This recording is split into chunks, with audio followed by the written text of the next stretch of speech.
Thank you. Whoa. Hi, everyone. Woo! What's up, everyone? You happy tonight? Yeah. I'm Perri Nemiroff from Collider. Very happy to be here tonight with this wonderful team: Cole Sprouse, Kathryn Newton, Diablo Cody, Zelda Williams. Congratulations. Woo!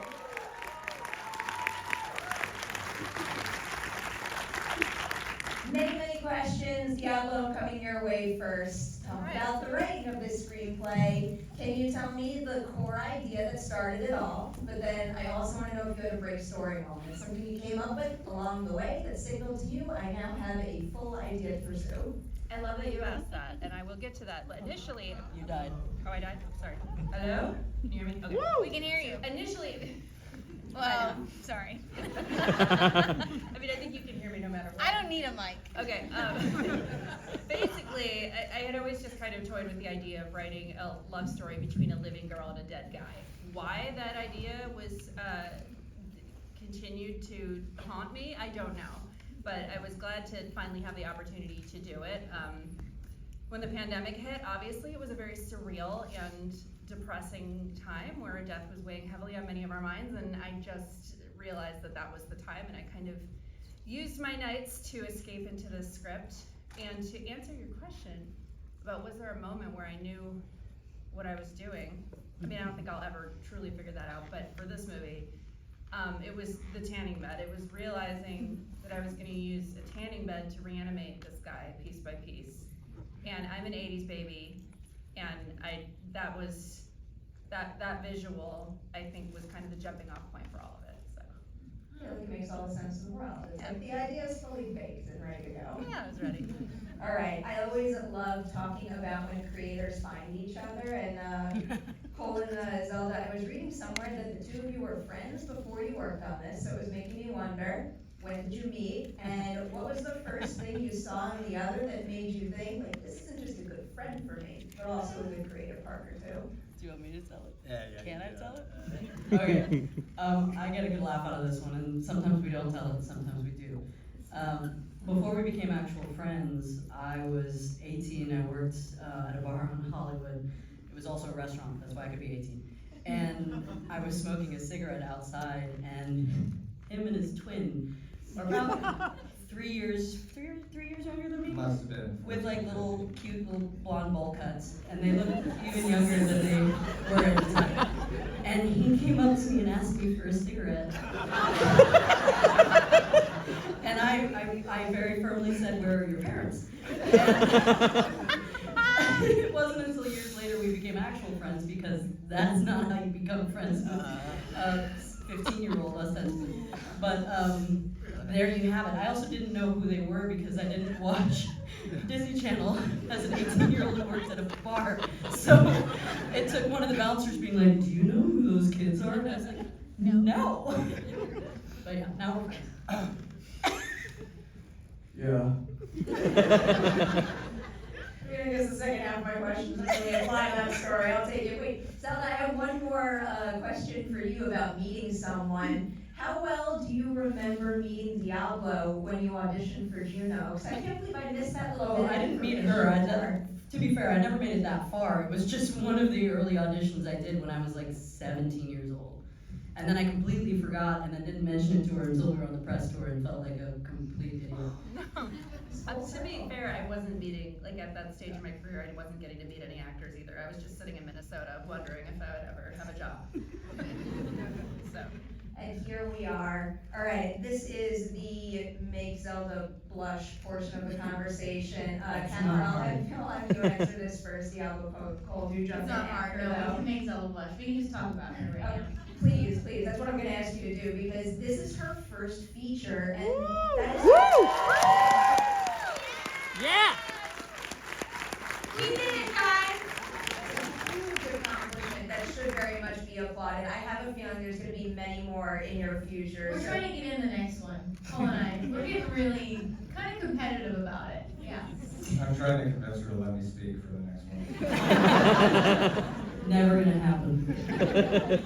Kathryn, what is something about Zelda as an actor's director that you really appreciated and you're looking forward to even more more actors getting to experience when they work with her in the future?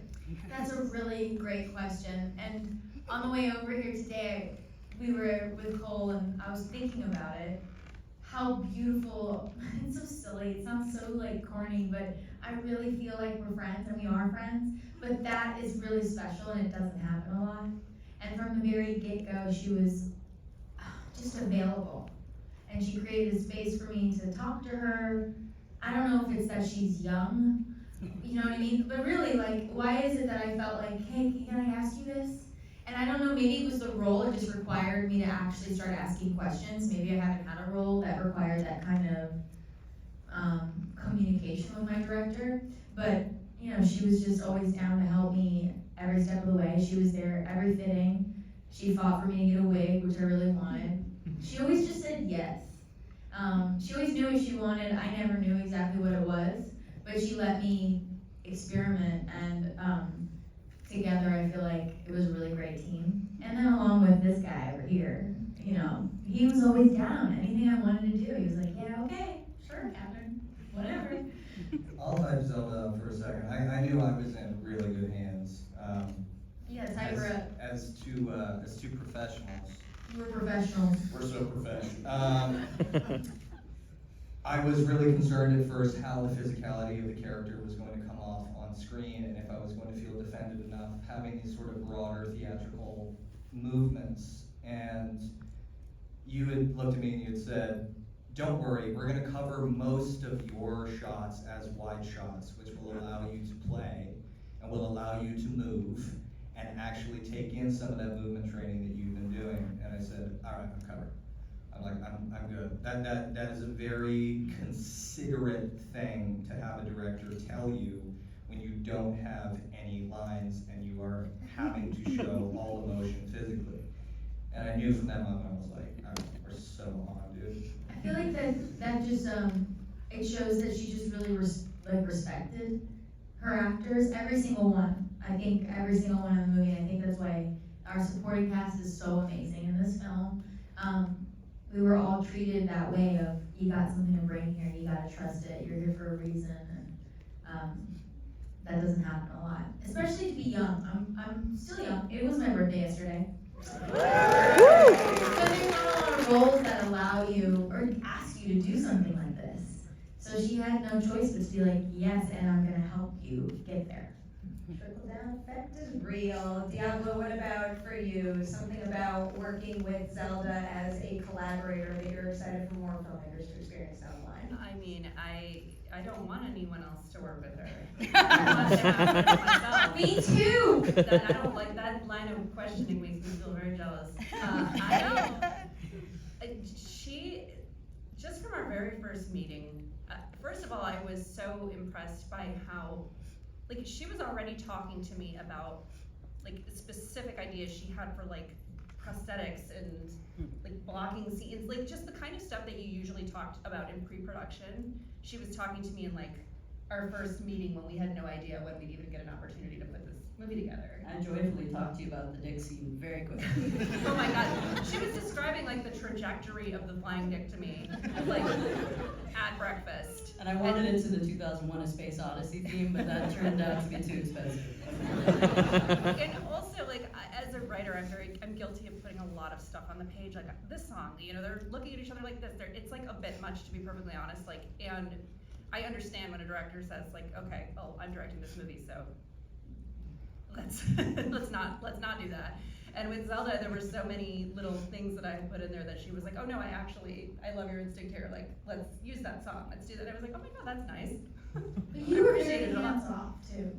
You really handed it off, which is weird. Like, how did you do this? Here's what it is. That's experience and age.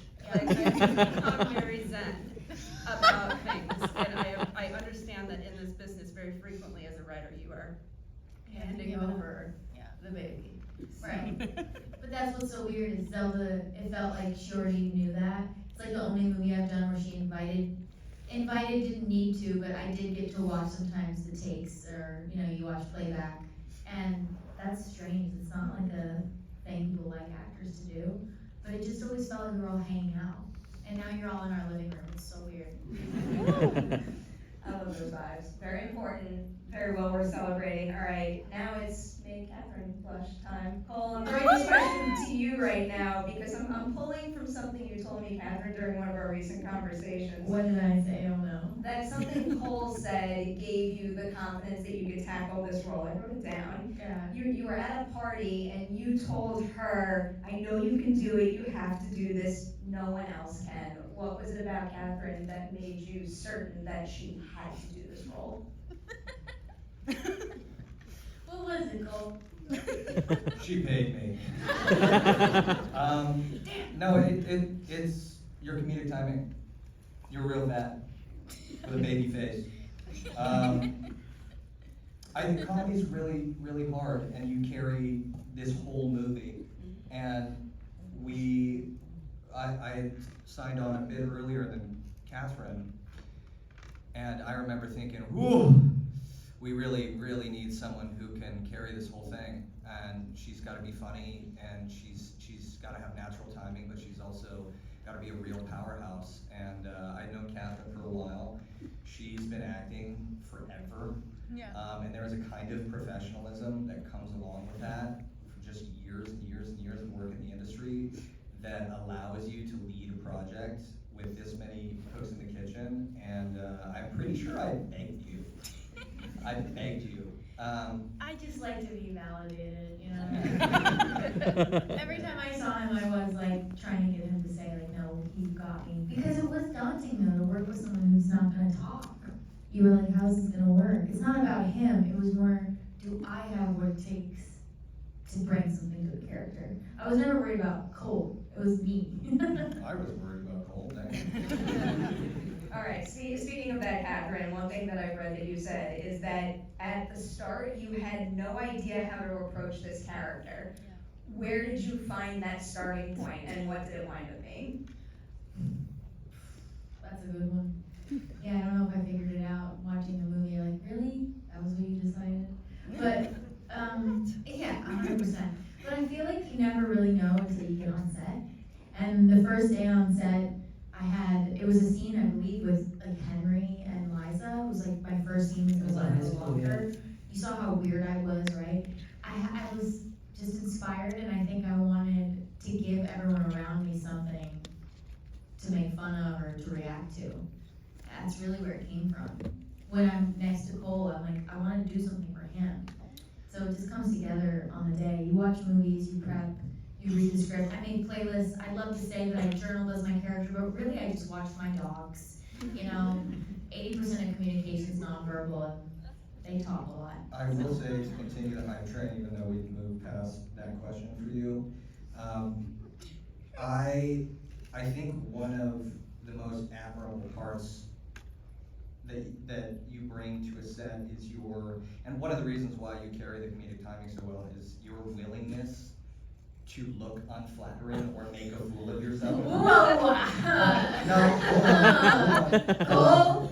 Hold on.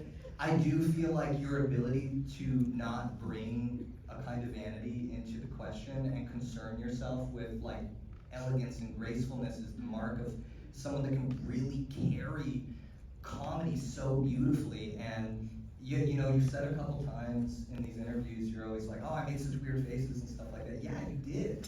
And that's why it turned out so powerful the way you did it, is you were willing to do those silly things. And like you're saying with Henry and Liza, like, you wanted them to have something to pull off of, and that's really rare. It is. Oh, thank you. I was really upset because by the end of the movie, you see how handsome he is. It was a problem for me. Yeah, it wasn't cool. It was not in my contract. Sorry for the film. Zelda, I'm not leaving you out of this. I want you to have an opportunity to give someone on this production some flowers now. And in particular, I want to talk about Diablo and Mason as producers here, because I think it's really important in this industry that there are producers that could find an up-and-coming director and trust them and help them execute their vision. So what is something about the way the two of them operate as producers that helped you exceed your own expectations for your work on the film?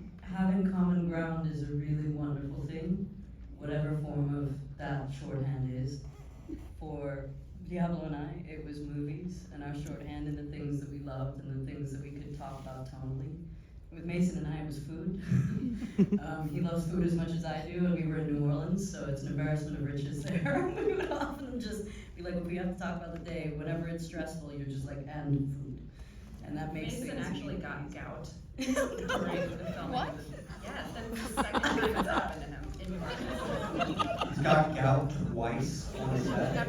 He's made 2 movies in New Orleans, and both times he's gotten gout. He probably would not be psyched for me to be telling that I story. did not know that. Yeah, brought up you these have to hot eat a dogs lot every of food for that to happen. Every day though, he got me these kolache things. Have you guys heard of these? They're like hot dogs in a bun. They're delicious. Hot dogs are already in a bun, Kathryn. No, but like. For clarity's sake, by the way, guys, our first gag reel edit was 3 hours long. So this happens a lot. It's not 3 hours anymore. I would never make someone watch a Scorsese edit gag reel.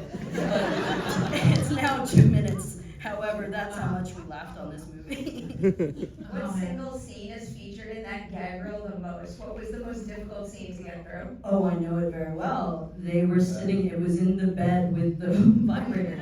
And, but it's actually before the Hitachi came out, and she looks at him and she goes, I know you come from a very repressed culture, and they just couldn't get through it. I don't know what it is Well, about that you line. rolled over like a little squirrel. You were like, I know you come from a very repressed culture. They couldn't do it. And we had to cut like 4 or 5 times. And it was a closed set. And so it was just Zelda, me, and Cole in the room. What? Oh, ironically, that line's not even in the movie anymore, probably because they couldn't get through it. Probably because it was so bad. They had to cut Because it. it was so Not sexy. you, me. They did have a closed set as if it was going to be a really sexy scene. Like the Hitachi one, like the set has to do this legally, you know, and it We're should be in said, bed it's a together. contingency. I They will have say, to do the it. most fun I had on set, they weren't even there, because I'm the one who got to throw the penis. And what's even funnier is there was a miscommunication, as happens on set, and I think the AD thought at some point the prosthetic would be attached to a human being, which it was never going to be. That's like an X-rated movie. So there was an intimacy coordinator there. And so I looked over at monitors, and she's sitting there, and I'm like, hey. She goes, hey, what are you doing here? She goes, I have no idea. And I went, well, you can always check on the crew and make sure they're not in any way uncomfortable. And she looks over at monitors, and most crews tend to be a lot of men in their 40s. And there was just an enormous amount of men lined up at the monitors like it was a football game going, oh. Because we were throwing it into a trash can. You don't see it in the movie anymore because it's PG-13, but there was like a very well-painted prosthetic. And so we just spent an hour throwing a penis into a trash can. See, do you remember early on in the process, this is very embarrassing, early on in the process, you know, the idea was that they were going to stitch the penis back onto my body, and they asked, what size do I want it? I'm a good friend. Do you know what a horrible position that places you in? I'm not going to say the size that I said, by the way. Learning all the fun facts tonight. I don't know why this is my follow-up question to that, but for the two of you, does Zelda have a monitor dance? Like something she does behind the monitor that signals you she's really taking a take? I don't usually sit by monitors, I'll be honest. I'll usually stand by my focus puller as long as he's not annoyed by it, because I prefer being closer to set, so that I can actually have them, especially when you're dealing with a joke, I like them to be able to run a series, so that if they're in the vibe of a moment and they're just chasing the joke, that way I can be right there with them and be like, ramp this up or down. The best thing she did was literally you could hear her laughing. That was the best. That's not the best, because then those takes don't work. No, that was awesome. Yeah, we all lost it. It was great. I want to see that 3-hour gag reel now. I do too. I think there's going to be a lot of people out there who would genuinely want to watch that. There's a really funny one that is still in the gag reel. So when stuff comes out, you guys will get to see it, but they're in the shed with the tanning bed, and it was really hot out, they're trying to stay awake because it was late at night, and they're just bouncing up and down going, sex, sex, sex, sex, sex, and it's the weirdest. Weird things at 2 in the morning, you know? Makes all sense in the world. All sense in the world. All right, Cole, let's talk about finding the creature now, because I am fascinated by Tell us about your craft. practical effects, all the special effects, makeup, that good We're on the stuff. last day of our festival, we've lost it. Okay? You have all been crushing it, back and forth, giving this movie the score that it deserves. All right, prosthetics first. What is a part of that makeup process that surprised you in terms of what it takes to put it on and also what it takes to act in it?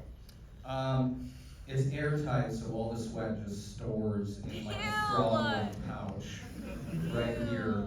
I'd say, so I'm a huge practical effects fanatic, and I was really excited for this part because I was excited to sit and go through the makeup routine. What they don't tell you is that when you get cast, when they do the cast for the practical effects, they entomb you in a block of silicone for 45 minutes, which is complete sensory deprivation with only one nostril to breathe out of, which is truly like you really have to pull out all the you know, sometimes the meditation, you hear Jim Carrey talk about the Grinch process sometimes, it was like, I had an FBI coach, like, take me through all that stuff. I understood it there, but that was surprising. Sorry, that was long-winded. Rambling. We're just really happy to hear about it. I'm just happy to speak. Here's another part of that process for you, and I'm also a big believer we need to shout out the unsung heroes in this industry as much as possible, and this individual, Lauren Erickson, is an absolute movement magician on so many projects. Can you tell us what he does, and also maybe some specific things he taught you that we can now see in your finished performance? He is a mime. I worked with a mime. That's so cool, tell us about it. Kathryn has heard this mime thing about a billion times. It's pretty cool. Did you know I worked with a mime? What? No way. So Zelda apparently knows mimes. Yeah. And I said, that must be really boring at parties. And I was like, Zelda, I'd love to work with I a have mime. other friends, Cole. Yeah. I don't. And so, you know, at first when you think of miming, you think of like the invisible box or the ropes, which unfortunately I didn't learn. So you didn't really learn anything? No, I didn't. But he did teach me something that was really fascinating. So he's a student, he's an incredible miming instructor in Los Angeles, and he's a student of Marcel. And Marcel had developed this practice called the Attitudes, which was, Marcel was trying to get to a universal language on how we understand gestures. And the practice that we did almost daily was, if you were a statue of rage, what would that statue look like? Would you hold yourself outwards? Where would your arms be? What would your legs be positioned as? What would your facial expression look like? And we would compare the ones that we did next to the ones that Marcel had developed. And they're all surprisingly very similar. Our first instincts that we go to when we understand emotion. This is getting so long-winded. Anyhow, he taught me some real cool stuff. My thing is a deeply rich art form, and I'm so grateful to have worked with Lauren. Also, quick tidbit, he drives a car with a license plate that says speechless. This is the only movie I've ever done where my male lead is in the makeup chair longer than me, so that was a win. We have to follow up on something. Zelda, did you know Lauren before? No. Oh. No, I You were used friends Google. Well, it sounds like you guys go way back. I mean, that's awesome, but no, I Googled. Just an unspoken connection. Funny enough, he ended up asking Colby, like, how did your director find me, hear of me? And I was like, Yelp. But we're in Los Angeles, Wait, of like course there's the gonna be a mime. foremost movement coach is just online? Like, Yes. That's cool. The more you know, guys. You can find anything, well, not on Google anymore, it's not really useful now, but you could. I've been hearing his name a lot lately, because he also did Sasquatch Sunset, which is like a fascinating movement exercise, and then I looked up information about this film, he worked on this as well. I'm like, that's a name everybody should know more of. They called him after they saw this. Hey, great one. Yeah. Oh man, thank you guys so much. Question for. Oh, did we get cut off? I thought that was like literally our cutoff. No, it's my cutoff.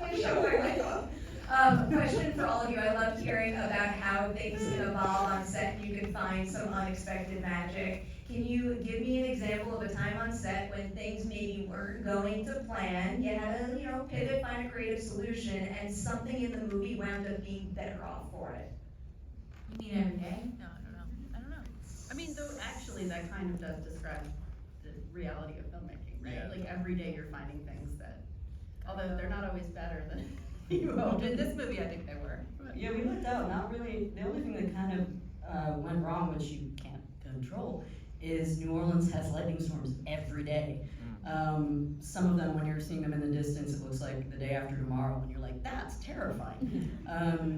So that's the only thing that I think ever, I mean, we didn't have to pivot though, we lucked out. Yeah. I don't know. Next question. I feel like we managed to do, we were like, yeah, we did it. That's a good thing. That's what happens when you fill a set with good people and good vibes, and you have a great script to work with too. Diablo, I have a question about something you brought up recently, because you have said that this movie exists in the same world as Jennifer's Body. He came over yesterday and he said, why do you keep saying this movie takes place in the same universe as Jennifer's Body? What does that mean? And then I realized it's actually kind of hard to describe what that means, but you know what that means, right? Like, it's the same the same dimension, like it's the same, and by the way, like, that was not intentional, but somebody asked me that and I decided that it does. So, like, I now decided that. I'm gonna build on this idea. Yes. I want like a full universe of her monsters, just FYI. Read my mind. Like, I want like a werewolf I wanna fight movie. She's now, Oh my god.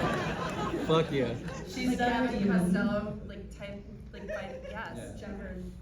So let's make this happen. You have a succubus, you have a zombie, a reanimated corpse. What is the next monster you're gonna add to the Diablo Cody Monster Cinematic Universe?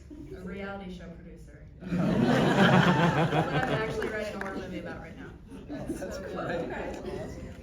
I'll literally take anything you write. Thank Just you. Keep bringing us more of these. I have to wrap with you all soon. I love ending on this question. I will warn you, nobody likes this question. Oh, no. And I always say, I do not care because I think it's an important thing to think about. It's award season. People give each other awards in Hollywood, and that is lovely. No one says good jobs for themselves nearly enough. Can you each tell me something you accomplished on Lisa Frankenstein that you'll be able to look back on and say, damn, I'm proud of what I did there? I am so proud of the friends I made on this movie. Last night, Zelda and Cole gave me a birthday. Cole sang happy birthday way too loud, but it was the best. And Liza was there too. Henry's also our bestie. And we didn't have a single problem on set. Like, Cole and I never got in a fight. He just took my snacks a lot, but I was cool with it. I let it roll. That's the biggest accomplishment, is that I think I actually made some really cool friends. A little bit of a cop-out. You should pat yourself on the back. But I will take it because you have lovely people surrounding you on the set. Really nice, yeah. Anybody else? Pressure's on. I mean, for me, it's the existence of the movie, because right now it kind of requires a Herculean effort to get any kind of original story made that is not based on like these kind of it's a lot of actual like work just to get here tonight. So like, I'm just proud of all the tenacity that was involved, I guess. Yeah. I'll do a mini cop-out because it wasn't me who told me this, but it made me really proud. Multiple people on the set said it was also the safest set they ever worked on, and as a director, that means a lot. Can I add something to yours? Because I wrote it down. You have so they give us press notes to prep for interviews, and you have one of the best director statements I've ever read. And at one point you said said, this movie isn't a groundbreaking spiritual journey that will change your world perceptions, but it is a ride. But then you went on to note that someone responded to the movie, like when they do test screenings, they were asked, what do you think the meaning of the movie is? And one person said that you can be a completely unhinged weirdo and still deserve to be loved. It's like seriously one of the most important messages to send out through a movie, and I feel like you have accomplished that with this film. So thank you I for love that. that.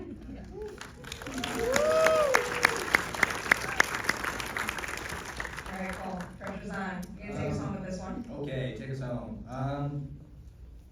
I'm really proud we got this done. I mean, I know it's simple, but like Diablo was mentioning, getting these things greenlit, getting these things cast, building these things. I mean, it starts as an idea on paper, and then it takes 200 people to bring it to life, and that's a lot of cooks in the kitchen, and honestly, it's a miracle anything gets done. And Zelda and I have talked about working together for years, and now we're sitting here on the opening night, and I'm proud of myself, and I'm proud of you, and I'm proud of all of us, and Yeah, man, Yeah. Stop crying, dude. Stop. You should be proud. Before this gets drowned out by applause, I'm gonna tell everyone sitting in this theater, if you love Lisa Frankenstein, and I know you did, spread the word. Tell everybody to see it in theaters on the big screen, because we really need more original stories like this and to support voices like this. So get that done, and I'm gonna say Thanks for being here. congratulations on the